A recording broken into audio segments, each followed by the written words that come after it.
एक सबसे बड़ी खबर से करेंगे। देखिए, वैशाली से खबर मिल रही है। आभूषण दुकानदार के घर डकैती का मामला सामने आया है, जहां पर 10 से ज्यादा बम फोड़ करके डकैती बमबाजी से लेकर इलाके में अफरा तफरी हुई। 10 से ज्यादा की संख्या में अपराधी आए हुए थे। घर का सारा सामान अपराधी ले गए। घर के सदस्यों के साथ मारपीट की गई। पुलिस ने शुरू की डकैती कांड की जांच। महनार एसडीपीओ ने भी जांच की। तो देखिए, यहां पर बताते चले आपको, वैशाली का ये मामला है। ये सीसीटीवी फुटेज देखिए सामने आई है और इससे आप देख सकते हैं कि यहाँ पर किस तरीके से डकैती की गई है। 10 से ज़्यादा बम फोड़ करके डकैती हुई है। मतलब यहाँ पर आप देखिए कि इनके हौसले कितने ज़्यादा बुलंद हैं कि इन्होंने बमबाजी की। और यहाँ पर ये तस्वीरें देखिए, आपको बड़ी स्क्रीन पर आप दिखाने की कोशिश करेंगे, जिससे आपको और अच्छे तरीके से मामला जो है वो समझ जाए। 10 से ज्यादा बम इन्होंने फोड़ा और डकैती की घटना को अंजाम दिया है। घर के सदस्यों के साथ इन्होंने मारपीट की है। बमबाजी से इलाके में अफरा तफरी का माहौल। 10 से ज्यादा की संख्या में दरअसल अपराधी यहां पर आए हुए थे और घर का सारा सामान ले गए अपराधी। आपको बता दें कि घर के सदस्यों के साथ मारपीट की है। ये देखिए, और आपको ये बड़े स्क्रीन पर दिखाते हैं कि किस तरीके से इन्होंने डकैती की घटना को अंजाम दिया है। ये देखिए, यहाँ पर डकैती करते हुए का सीसीटीवी फुटेज सामने आया है। ये बहुत ज्यादा एकदम क्लियर तस्वीर नहीं है, लेकिन यहाँ पर साफ तौर पर देखा जा सकता है कि जितनी संख्या में यहाँ पर आए हुए थे ये डकैत, लगभग 10 की संख्या में बताया जा रहा कि डकैत आए हुए थे और पूरी प्लानिंग, पूरी तैयारी के साथ ये लोग आए थे, पूरी व्यवस्था के साथ आए थे। और बमबाजी करने के बाद दरअसल यहाँ पर पहले बम फोड़े इन्होंने और लोगों को एक तरीके से कहा जाए कि बिल्कुल डराया और उसके बाद डकैती की गई है। इस घटना को अंजाम दिया गया है। आभूषण दुकानदार के घर पर डकैती हुई है।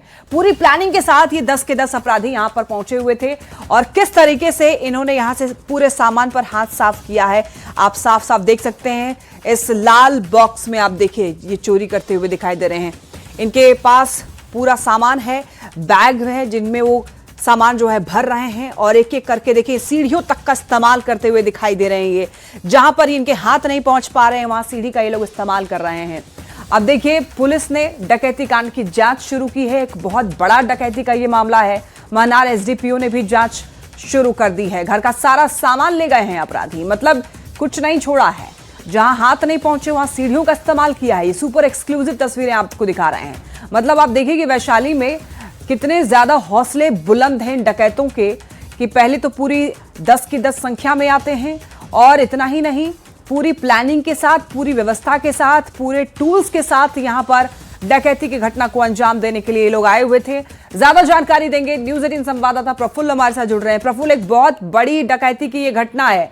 पूरी व्यवस्था के साथ 10 से ज्यादा यहां पर अपराधी घुसे और सारा सामान लेकर भाग गए। पूरी जानकारी दीजिए। जी देखिए, ये घटना जो है बेहद चौंकाने वाला और परेशान करने वाली ये वारदात है, क्योंकि बहुत दिनों के बाद इस तरह की घटना देखने को मिली है। डकैती जो था पहले हुआ करता था 90 के दशक में, उसके बाद डकैती की घटना जो है वो रुक गई थी, लेकिन फिर से महनार के थानपुर गांव में जो ये वारदात हुई वो कहीं न कहीं पुलिस प्रशासन की कार्यशैली पर एक बड़ा सवाल खड़ा करता है। अपराधी जो थे वो पूरी तैयारी के साथ आभूषण दुकानदार रंजीत शाह के घर पे करीब आधी रात के बाद, मतलब 12:30 के बाद पहुंचे थे और सीसीटीवी कैमरा भी उन्होंने लगा रखा था और सीसीटीवी फुटेज में उन्होंने देख भी लिया था। छत का रास्ता ही बंद कर दिया था, लेकिन आप समझ सकते हैं कि अपराधी जो थे पूरी तैयारी के साथ आए थे। सीढ़ी भी साथ लेकर आए थे और सीढ़ी के रास्ते वो छत पे चढ़े। छत के बाद छत का गेट काटा, नीचे का जो मेन गेट था उसे उन लोगों ने कटर से काट कर खोला। उसके बाद करीब आप देख सकते हैं तस्वीर में साफ साफ देखा जा सकता है कि 1.5 दर्जन, 1 दर्जन से अधिक अपराधी यहीं लग रहे हैं जो उसमें घुसे हैं। और जो आभूषण दुकानदार ने बताया है कि शोर भी मचाए इन लोगों ने, लेकिन अपराधी लगातार बमबाजी कर रहे थे। गोली भी वो लोग चला रहे थे, जिसके कारण दहशत का माहौल हो गया।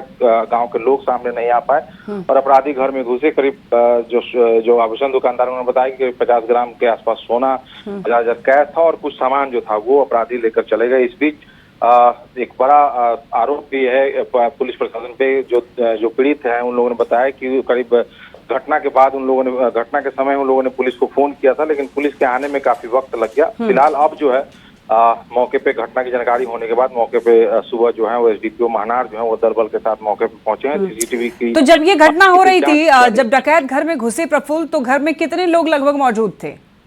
देखिए, रंजीत शाह के घर में जो पूरा परिवार उनका है, उनकी पत्नी, उनके बच्चे जो थे, वो सभी लोग मौजूद थे और उन लोगों ने देख भी लिया था अपराधियों को आते।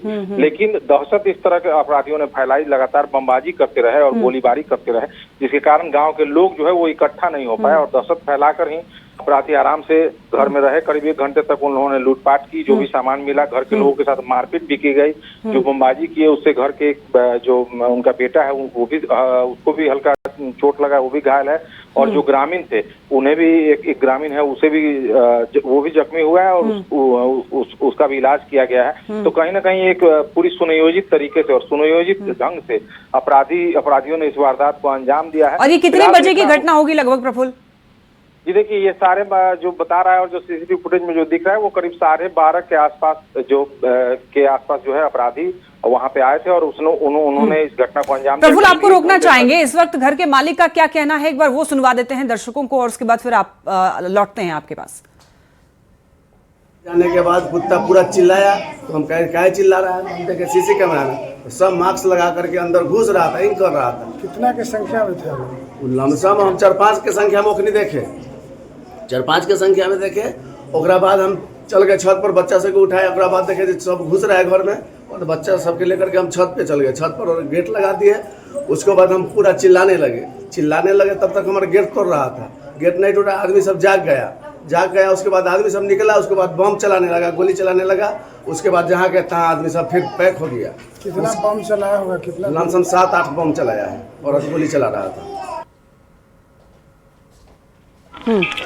प्रफुल्ल, क्या आपकी पुलिस प्रशासन से इस मामले को लेकर बात हुई है कि क्यूआरटी टीम क्या कर रही थी, क्विक रिस्पांस टीम जब डायल 112 क्या कर रही थी उस वक्त, जब बताया जा रहा है कि मालिक ने फोन भी किया लेकिन पुलिस टीम वहां नहीं पहुंची?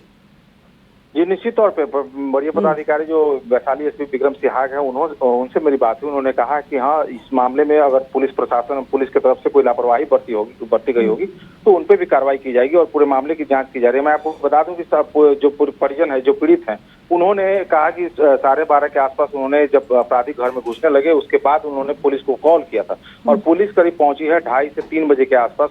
जैसा वो बता रहे हैं कि 2:30 से 3 मतलब 2 से 2.5 घंटा लग गया पुलिस को वहां पहुंचने में और इस बीच अपराधी जो है वो आसानी से वारदात को अंजाम देकर फरार हो गए। तो एसपी ने कहा है कि पूरे मामले की जांच कराई जा रही है और अगर पुलिस ने कहीं लापरवाही बरती होगी, कहीं पुलिस समय पे क्यों नहीं पहुंची, इसकी भी जांच की जाएगी और जो भी लोग दोषी होंगे, चाहे वो डायल 112 की टीम हो या स्थानीय थाना की पुलिस हो, उन सभी पर जो है वो कार्रवाई निश्चित तौर पे की जाएगी। जी, मतलब यहाँ पर 12:30 बजे का अगर समय है प्रफुल्ल, तो कोई बहुत ज्यादा देर रात नहीं है। इतने बजे तक लोग घर में अमूमन लोग जगे रहते हैं और जैसा मालिक बता रहे हैं कि छत पर जाकर उन्होंने शोर भी मचाया, लोग भी पहुंचे।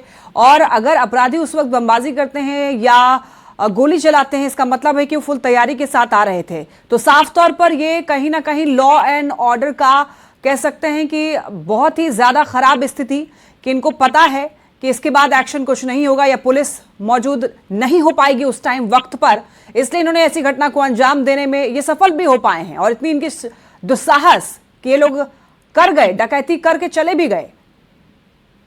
ये देखिए, निश्चित तौर पे कहीं ना कहीं पुलिस प्रशासन का फेल्योर है ये, क्योंकि रात्रि गश्ती होती है, डायल 112 की टीम आपको हर चौक चौराहे पे तैनात किया गया है, इसीलिए डायल 112 की टीम तैनात की है। क्यूआरटी टीम होती है, क्विक रिस्पांस देती है, लेकिन ये बड़ा सवाल है और इसकी जांच भी होनी चाहिए और जांच करने के बाद कार्रवाई भी होना ही चाहिए। क्योंकि अगर पीड़ित परिजनों ने समय रहते, जब अपराधी घर में घुस रहे थे, उस समय उन्होंने जब पुलिस को कॉल किया तो पुलिस को क्विक रिस्पांस लेना चाहिए था।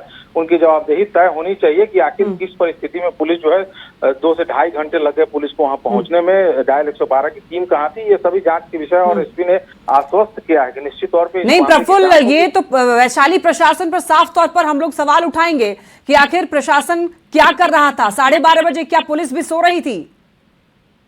ये बिल्कुल निश्चित तौर पे ये एक बड़ा सवाल है। प्रशासन का काम है, रात में रात्रि गश्ती होती है और उसको कहीं ना कहीं ये पुलिस प्रशासन स्थानीय स्तर पे जो थाना है, मनार थाना की पुलिस के साथ साथ जो डायल 112 की टीम है और जितने भी पुलिस प्रशासन के जो विंग होते हैं, उन पे एक बहुत बड़ा सवाल है। पुलिस की कार्यशैली पर सवाल है कि आखिर इतनी बड़ी वारदात को अंजाम देते हैं, वो भी 12:30 बजे रात में अपराधी पहुंचते हैं।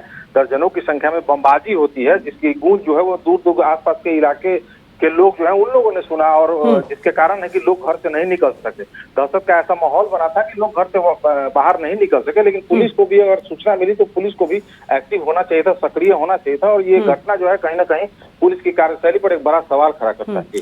ठीक है प्रफुल्ल, नजर बना रखिए इस पूरी घटना पर। फिलहाल आपका बहुत शुक्रिया इन तमाम जानकारियों के लिए।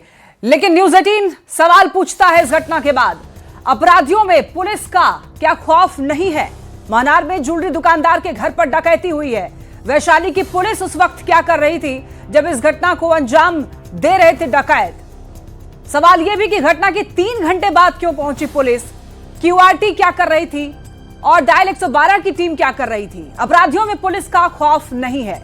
मनार में ज्वेलरी दुकानदार के घर डकैती कर ली जाती है 12:30 बजे रात में, और पुलिस कुछ भी नहीं कर पाती है, पुलिस वक्त पर पहुंच भी नहीं पाती है। ये बड़ा सवाल है। न्यूज़ 18 ये सवाल पूछता है वैशाली प्रशासन से कि घटना के 3 घंटे के बाद आखिर पुलिस क्यों पहुंची है? उस वक्त जब कॉल किया गया तो पुलिस क्या कर रही थी? क्या 12:30 बजे पुलिस सो रही थी?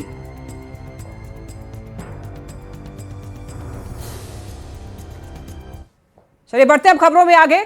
छपरा से इस वक्त खबर मिल रही है, हाईटेक कदाचार का एक खुलासा हुआ है। एईडीओ परीक्षा में नकल का खुलासा, हाईटेक तरीके से नकल वहां पर किया जा रहा था। चप्पल में लगाकर आया हुआ था ब्लूटूथ। मेटल डिटेक्टर से जांच में खुलासा हुआ है। सिवान का एक युवक रोहित गिरफ्तार हुआ है। बाहर बैठा व्यक्ति बता रहा था जवाब। समस्तीपुर से मंगाया गया था ये डिवाइस। ये देखिए किस तरीके से यहां पर ये डिवाइस है, चप्पल में डिवाइस को अटैच किया गया था ताकि लोग पकड़ ना पाए। और ये हाईटेक चप्पल परीक्षा में नकल करने के लिए इस्तेमाल किया जा रहा था। ये सुपर एक्सक्लूसिव तस्वीरें आपको दिखा रहे हैं। मतलब लोग देखिए किस हद तक जा सकते हैं यहां पर नकल करने के लिए। एक हाईटेक डिवाइस जिसके थ्रू यहां पर नकल किया जा रहा था और बाहर बैठा व्यक्ति जो है सवालों के जवाब दे रहा था। हाईटेक कदाचार का खुलासा हुआ है। एईडीओ परीक्षा में नकल का खुलासा, हाईटेक तरीके से यहां पर परीक्षा में नकल किया जा रहा था। चप्पल में लगाकर ब्लूटूथ आया हुआ था। यह ब्लूटूथ डिवाइस जो है मेटल डिटेक्टर से पकड़ में आया। सिवान का एक युवक रोहित जो है गिरफ्तार हुआ इस मामले में। बाहर बैठा हुआ व्यक्ति जवाब बता रहा था उन सारे सवालों के जो एग्जाम में पूछे गए थे।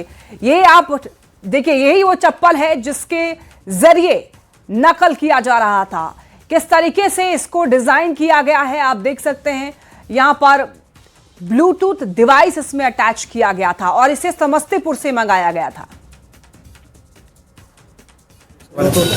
हाँ, और क्या बताइए? ब्लूटूथ है जिससे उधर से आवाज आता है। अच्छा, कौन लड़का दिया था ये? समस्तीपुर का लड़का दिया था। क्या नाम है उसका? बचवा नाम। अच्छा, वो कहाँ पर है? छपरा में कहाँ पर है वो नहीं है अभी, उसका मतलब वो दूसरे जगह दे करके चला गया। अच्छा, दूसरे सेंटर पे। और कौन लड़का था तुम्हारे साथ यहाँ जो आया था? वो मेरा दोस्त था, आया हुआ था वो बाद में। हैं? दोस्त मेरा था। क्या नाम है उसका? उसका आकाश नाम है। अच्छा, उस क्या चीज़ में सेटिंग है? चप्पल में। फिर पेन में क्या है? उसका ब्लूटूथ। मुजफ्फरपुर से इस वक्त एक बड़ी खबर मिल रही है। बाराती और सराती के बीच मारपीट हो गई है। पीट कर युवक की हत्या कर दी गई। बारात में डीजे ट्रॉली हटाने पर विवाद हुआ। दरअसल पुलिस ने ट्रॉली से टक्कर के बाद मौत की बात कही है। मीनापुर थाना क्षेत्र के मानिकपुर गांव की यह घटना बताई जा रही है। देखिए, शादी के दौरान बाराती और सराती के बीच मारपीट हो गई और यहां पर एक युवक की हत्या कर दी गई। शादी समारोह में एक युवक की हत्या की गई है। बारात में डीजे ट्रॉली हटाने पर लेकर विवाद, यानी कि महज एक छोटा विवाद, यहां पर हत्या की, यहां आप कह सकते हैं कि हत्या कर दी गई है एक छोटे से विवाद के ऊपर। और पुलिस ने ट्रॉली से टक्कर के बाद मौत की बात हालांकि कह रही है। मीनापुर थाना क्षेत्र के मानिकपुर गांव की ये घटना है। जाने को लेकर दोनों पक्ष यानी कि बाराती और सराती के बीच मारपीट हुई, जिसमें दोनों पक्षों से कुछ लोगों को चोट लगी है। इसी क्रम में डीजे का जो संचालक था छोटू कुमार, उसे भी चोट लगी। वह गाड़ी लेके भागने का प्रयास किया। इसी भागने के क्रम में राहुल कुमार पिता विनोद सहनी को चोट लगी और उसकी मृत्यु हो गई। इस घटना में एफएसएल की टीम को बुलाया गया है। सबको पोस्टमार्टम हेतु भेजा गया है। मनिकपुर गांव के लोगों का कहना है कि राहुल कुमार की पीट के हत्या कर दी गई है। आज प्रधानमंत्री मोदी से मिलेंगे सम्राट चौधरी। देखिए, शाम 4 बजे का समय रखा गया है जब पीएम आवास पर सीएम सम्राट चौधरी मुलाकात करने वाले हैं प्रधानमंत्री नरेंद्र मोदी से। और 7 एलकेएम में दरअसल पीएम मोदी से मुलाकात होगी। लोक कल्याण मार्ग में यहां पर पीएम आवास है और ऐसे में पीएम मोदी से मुलाकात सम्राट चौधरी की काफी अहम मानी जा रही है। सीएम बनने के बाद चूंकि सम्राट चौधरी की यह पहली मुलाकात होगी भारत के प्रधानमंत्री नरेंद्र मोदी से, और ऐसे में बिहार में विकास की रफ्तार को लेकर चर्चा हो सकती है और क्या रोड मैप हो सकता है बिहार को आगे बढ़ाने के लिए और क्या कुछ जरूरी है, कैसे बिहार को और ज्यादा रफ्तार से आगे बढ़ाया जा सकता है, इस पर चर्चा हो सकती है। और चूंकि ये पहली मुलाकात है इसलिए काफी मायनों में ये अहम है।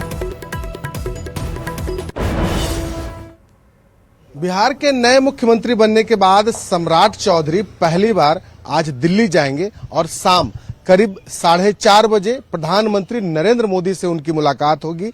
इस दौरान कहा जा रहा है कि बिहार के विकास को लेकर के बातचीत होगी। साथ ही साथ प्रधानमंत्री से सम्राट चौधरी मार्गदर्शन भी लेंगे कि आखिर बिहार में जो एनडीए की सरकार है उस सरकार में कैसे काम करना है। विकास के लिए जो सम्राट चौधरी के पास जो योजनाएं हैं उन योजनाओं पर वो प्रधानमंत्री से चर्चा करेंगे। साथ ही साथ माना यह भी जा रहा है कि कुछ तोहफा भी प्रधानमंत्री से वो लेकर के आ सकते हैं बिहार के लिए।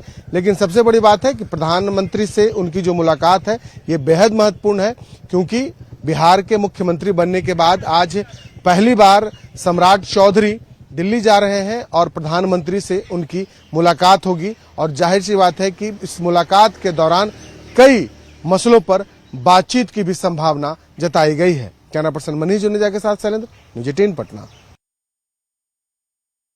कानून और व्यवस्था की स्थिति पर बीजेपी विधायक मैथिली ठाकुर ने बयान दिया है। उन्होंने कहा कि मैं बिहार की बेटी हूं और हम बहुत सुरक्षित हैं। मुझे बंगाल आने में थोड़ा असहज महसूस हो रहा था, लेकिन इस बार बंगाल जागेगा और 2026 में परिवर्तन होगा। तो देखिए, मिशन बंगाल बीजेपी की ओर से चलाया जा रहा है और इस बार भरपूर कोशिश भारतीय जनता पार्टी की तरफ से की जा रही है। और ऐसे में विधायक मैथिली ठाकुर ने कहा है कि उन्हें बंगाल आने में थोड़ा असहज महसूस हुआ है। दीदी के बोलने से थोड़ी ना होगा। हम खुद बिहार से आए हैं और मैं खुद बिहार की बेटी हूँ और हम लोग बहुत सुरक्षित हैं। अगर कहीं भी कुछ भी असहज किसी भी लड़की को वहाँ महसूस होता है या फिर अगर कोई ऐसा क्राइम होता है 24 आवर्स के अंदर अरेस्ट होते हैं, और मैं खुद लड़की हूँ और मैं इस बात की सुनिश्चित करने के लिए आप सभी लोग के बीच में भी खड़ी हूँ कि मैं बिल्कुल महफूज हूँ। इवन मुझे बंगाल में आने में थोड़ा असहज महसूस हो रहा था कि चुनाव के दौरान जब हम देख रहे थे कि अपोजिशन पार्टी के जो कार्यकर्ता हैं वो लोग पथराव बाजी कर रहे हैं, वसूलीबाजी कर रहे हैं, दलालबाजी कर रहे हैं, तो शायद मैं सुरक्षित महसूस नहीं करूंगी। लेकिन जब मैं अपने भारतीय जनता पार्टी के कार्यकर्ताओं के बीच में हूं तो मैं अब सोना भी पहन के घूमती हूं, मुझे कोई डर नहीं लगता, क्योंकि मुझे मालूम मेरे भाई लोग हैं मेरे साथ। 2026 में आप लोगों के प्यार और उनके साथ जो बीजेपी के साथ जो उनका जो स्नेह है उसको देख करके आपको पता चलेगा कि 2026 में परिवर्तन होगा और इस बार बंगाल जागेगा। बड़ी खबर सासाराम से, जहां फल मंडी में एक फर्नीचर दुकान में भीषण आग लग गई और आग लगने से लाखों रुपए का सामान जलकर राख हो गया। शॉर्ट सर्किट से आग लगने की आशंका जताई जा रही है। स्थानीय लोगों ने कड़ी मशक्कत करके आग पर काफी हद तक काबू पाया है, जिसके बाद दमकल की टीम ने पहुंचकर बची हुई आग बुझाई। दुकान मालिक ने बताया कि 20 से 25 लाख रुपए का फर्नीचर जल गया है। देखिए, एक्सक्लूसिव तस्वीर आपको दिखा रहे हैं। भीषण आग लगी है और अफरा तफरी का यहां पर माहौल बन गया। फल मंडी में एक फर्नीचर दुकान में आग लगने का यह मामला सामने आया है। शॉर्ट सर्किट इसके पीछे कारण बताया जा रहा है। देखिए, कोई लोग का कहना है कि शॉर्ट सर्किट से लगी है, किसी का कहना है कि ये कोई पता ही नहीं है कि किस तरह से आग लगी। और ये बहुत दुखद घटना है। हमारे मदन चाचा जो है बहुत सामाजिक और बहुत इखलाकमंद आदमी है और पूरे मोहल्ले, ये जो कॉलोनी के लोग हुए, सारे लोग मिल करके आग को बुझाने का काम किया है। और हम अपने फायर दमकल की गाड़ी नहीं आई थी, दमकल की गाड़ी आई जब सारा काम हो गया, जब मोहल्ले और आस पड़ोस के लोग ने जब सारा मदद किया, उसके बाद आ रहा पाइप हिलाते हुए हटी हटी हटी हटी करते हुए। अच्छा, किस तरह से ये आग लगने का कारण बिजली शॉर्ट सर्किट बताया जा रहा है। सस्पेक्ट तो अब देखने पर पता चलता है, लेकिन फिलहाल जो है आसपास के लोगों को बताया जा रहा है कि बिजली शॉर्ट सर्किट से आग लगी। और अगली जो है आग की एक बड़ी खबर आरा से मिल रही है। चलती कार में आग लग गई। पुरानी पुलिस लाइन के पास में यह घटना घटी है। बीच सड़क पर कार जो है वो जल गई। इलाके में अफरा तफरी का माहौल रहा। सवारी जो उसमें लोग सवार थे दरअसल समय रहते हालांकि बाहर निकल गए। इंजन ओवरहीट के कारण से आग लगी है और स्थानीय लोगों ने सूचना दी। दमकल ने आग पर काबू पाया है। सीतामढ़ी के भारत नेपाल सीमा पर भिट्टा थाना क्षेत्र में पुलिस को बड़ी सफलता मिली है। सूचना के आधार पर एसएसबी और स्थानीय पुलिस ने संयुक्त कार्रवाई करते हुए एक गाड़ी से 470 किलो गांजा बरामद किया है। इसकी अंतर्राष्ट्रीय कीमत करीब 2 करोड़ 38 लाख रुपए आंकी गई है। नाकाबंदी के दौरान पुलिस को देख करके चालक वहीं पर गाड़ी छोड़कर नेपाल की ओर फरार हो गया। तलाशी में 7 कार्टन पैक गांजा मिला है। पुलिस तस्कर की तलाश में जुटी है।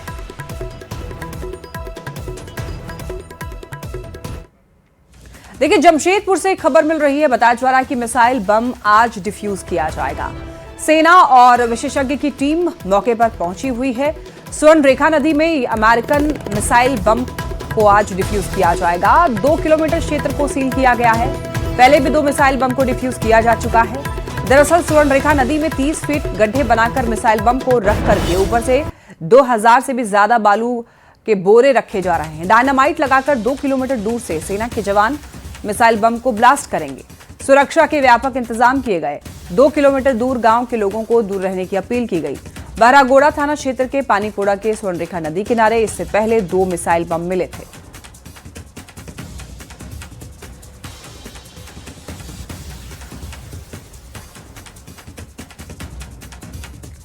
बिहार में अप्रैल महीने में ही गर्मी से लोगों का जीना मुहाल हो गया है। तापमान करीब 40 डिग्री से पार हो चुका है। दक्षिण बिहार के जिले में सबसे अधिक तापमान दर्ज की गई है। गर्मी को देखते हुए स्कूल के समय बदलाव किया गया है, लेकिन उससे भी बच्चों को राहत नहीं मिल रही है।